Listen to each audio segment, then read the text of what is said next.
This is the Ordinary Business Podcast for business owners who want honest conversations, a lean business, and an extraordinary life on their own terms.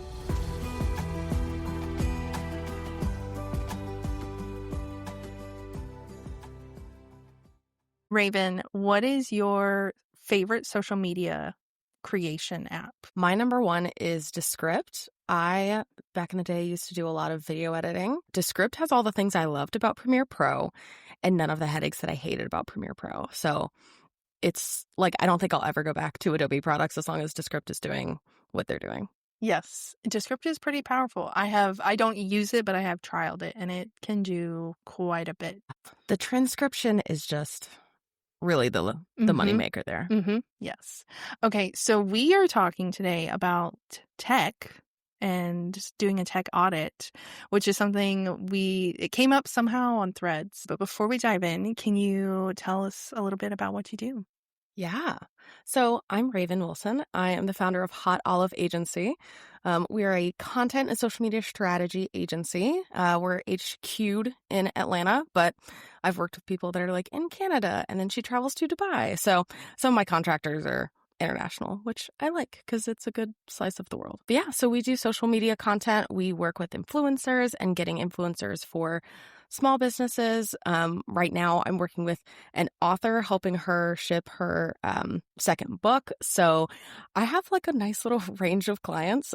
Some are, super exciting for like the casual person that's like an everyday reader. And then I have some pretty boring businesses like cold storage construction. Yes, I love that. Okay, so we were talking on Threads that you do quarterly tech stack audits. Yes. So I want to start with where did this come from? What, I guess, inspired you to start this? Was there a moment where you're like, I need to get this under control? Yes, and it was also like a slow burn. So since I started my business, I love a tool. I love an automation. I have been a Zapier queen since like 2017. I love finding different tools and how to plug them together and how to just like make these little optimizations. So I was really looking at all of the different tools I've used in my business, the ones that I've left, the ones that I've come back to, the ones that I want to switch to, but I don't think it's the right time for. And I was like, I don't love how sometimes in my business I ping pong from tool to tool to tool. And I was like, this feels like wasted time. It feels like wasted energy. It takes a lot of effort to move tools. And then once you move to the tool, you're like, oh, this actually is not what I thought it was. Let me move back. And that takes away time from the work that you actually want to be doing. So it's like, I need something that is systematic, that I don't have to say, oh my gosh, I need to fix this today. I can just go and say, you know what? I have this quarterly review. If it's really hot, I can review it then. And if I need to make the switch, I can decide later on, but it's not something that I am going to get distracted every day with. So I knew that I needed some type of systemization of it. But I was reading this blog and I pulled it up. It was from Zapier Queen. And the title of it is 7 Surprising Things that Boosted My Productivity as a Solopreneur. And there was a quote that I literally was like, oh, that is exactly me. That's what I need. And so I took it and pasted it into a custom GPT that I have.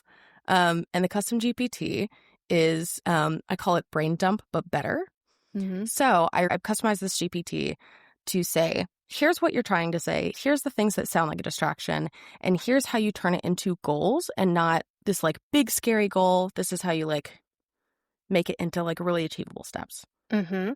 So I said, hey, here's a section from a blog that I really like. And the quote that I pulled was, a lot of freelancers and small business owners are hesitant to invest in tools and software.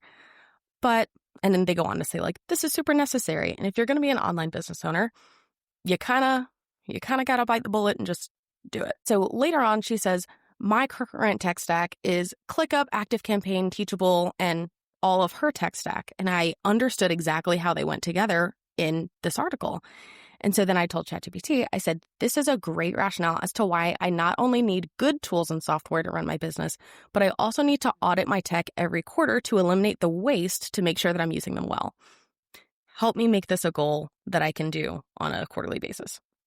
So that was the impetus of my quarterly tech stack audits. Yes. And I think it is important as online business owners, especially, like the tech is really our team for a lot of us. 100%. I think the art of delegation is really challenging. And I don't know how everybody else does it, but delegating to a person sometimes is much more challenging than delegating to a tool. Mm-hmm. Because if it's bad, the other person can run with your bad instructions and then come back and you're like, oh no, this is terrible. What are you thinking?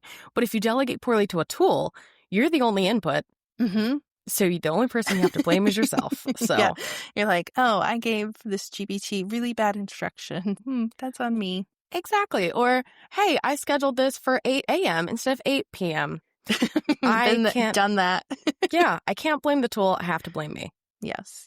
Okay. Yeah. So that's how the audit came up. Can you walk us through like what an audit kind of looks like for you?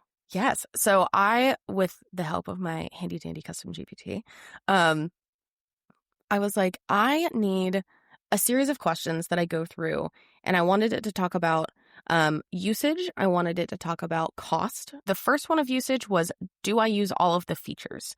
And if not, why? The second one was, am I using it?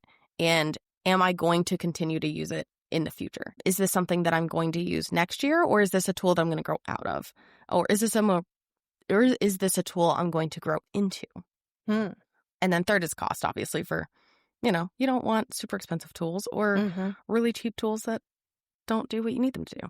And you just hold on to them because they're free. So I list all the tools. So the first is I go through my bank statements, and my bookkeeper has all of my software in one section of the reports that she gives me. So I just pull from there. That doesn't include any of the free tools that I use, but I'm currently going through, and any that I forget, I just add on to my list the next month. But then I go through and I actually go through the question set.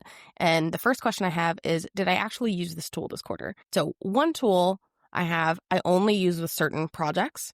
And so if I don't have a project for that to use that tool, I don't use that tool that month. So that's a tool that I make sure that I downgrade or I turn off. So I'm not paying for it when I don't have a project. Next one, did this save me time, increase my revenue, or improve the quality of my work or productivity, work life? Those things are really hard to quantify. So I have a few questions that help me get to an answer. So some of that is, how many hours did I save? How much revenue did I generate or did I retain from this? Right now, at this point in my business, that's also a really hard question to answer unless it's like that tool. One of the tool that I have in mind is Digital Sero. It is a competitor of Leadsy. So whenever I take on a new social media client, I need to get access to all of their channels. This is the biggest headache I have ever dealt with in all of my my career. So these tools, the client goes in, say, click, click, click, click, click. I give you access, and then I have access. So this Digital Sero tool, it's great, but it's also $9 a month. It's not anything crazy. But I also don't want to pay that $9 a month if I don't have active clients. So I want to make sure that I'm not incurring that cost if I don't have a client to pay me back for it. So that's one of those things where I say, ooh, I don't have any of these projects. Is that because I stopped doing sales? Is that because I don't have any referrals? What other parts of my business is this telling me that I'm kind of cooling off of? So it's not only very helpful with the tech side of things, it also tells me what I haven't been doing in other areas of my business.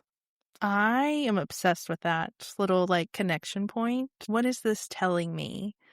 That is so smart. There are several tools that I have gone to stop paying for, unsubscribe, whatever we want to call it. And it's do you want to pause for 3 months or Yes. 1 month?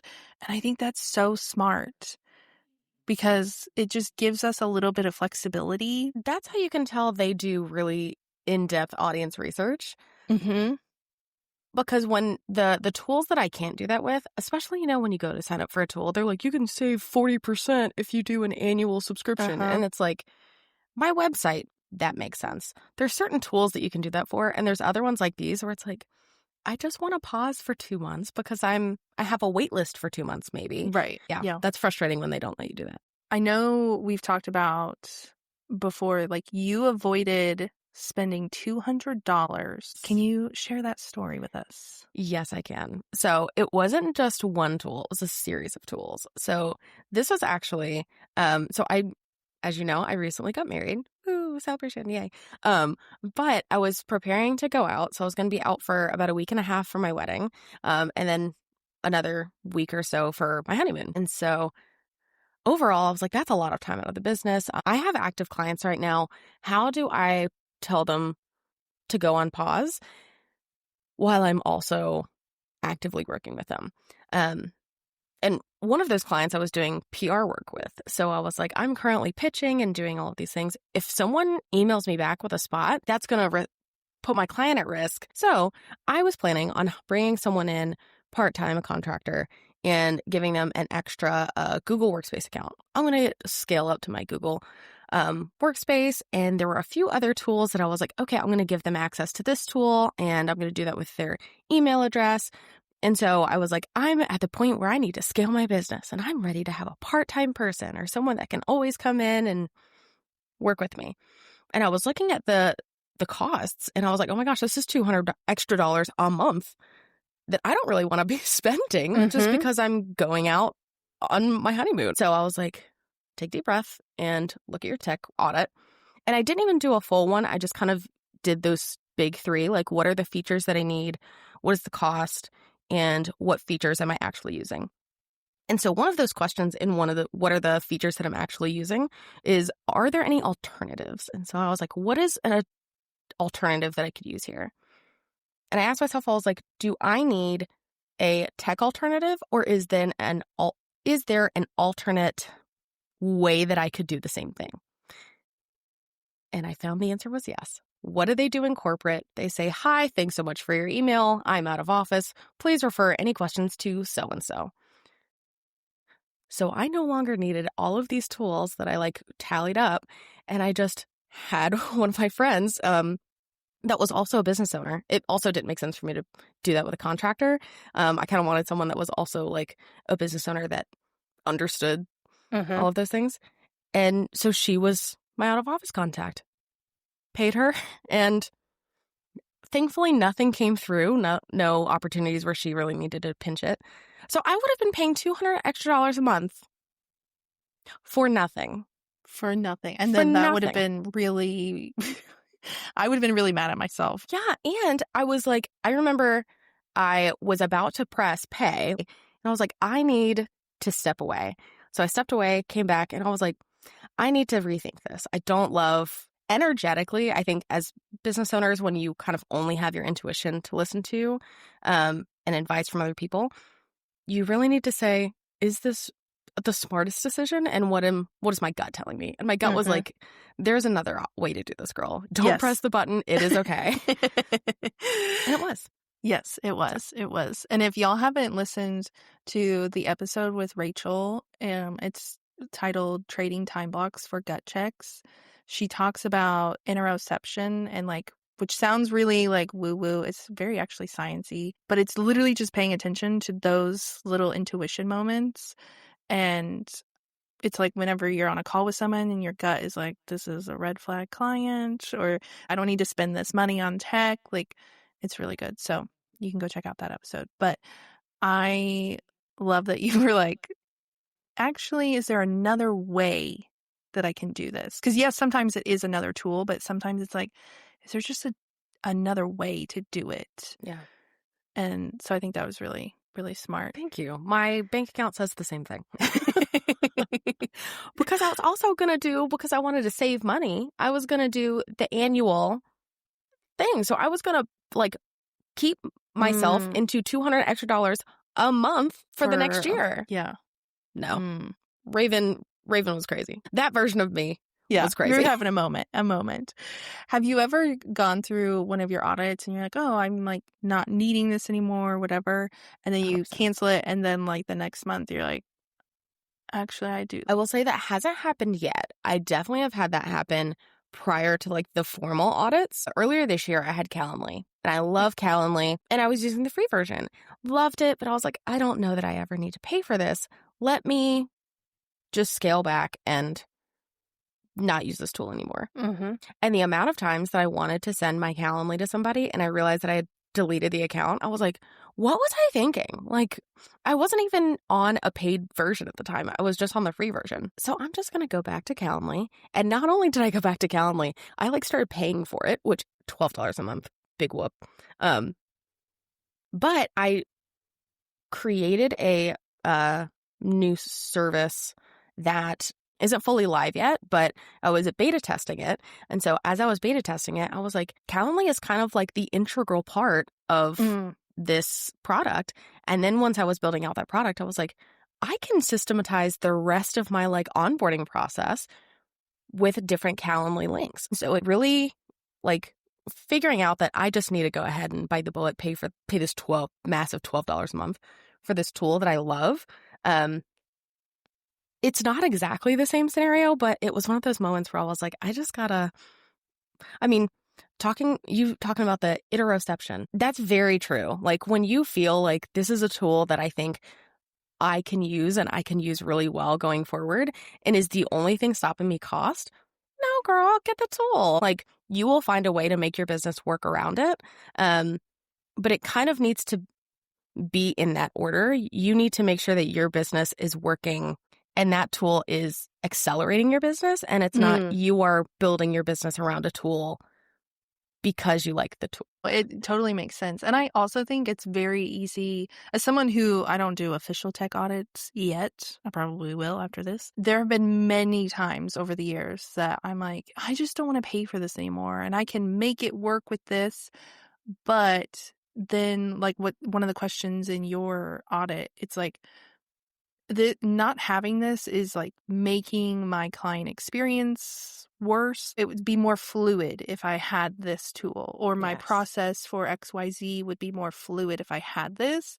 And I just need to stop being so stubborn and like pay the $12 or whatever it is for said tool. I think it's easy to sometimes be like, yeah, I don't need this. I can do it another way.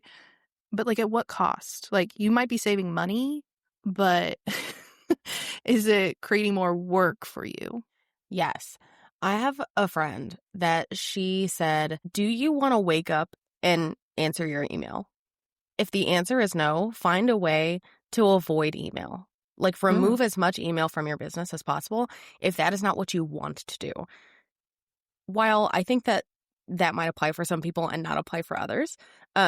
She also is not in the marketing and online business space, so she has a very different business model. But the thing I really like about that is if email just like sucks the energy out of you, there is always a way to find a tool or a new method or a way around it so that your business really is aligned with you.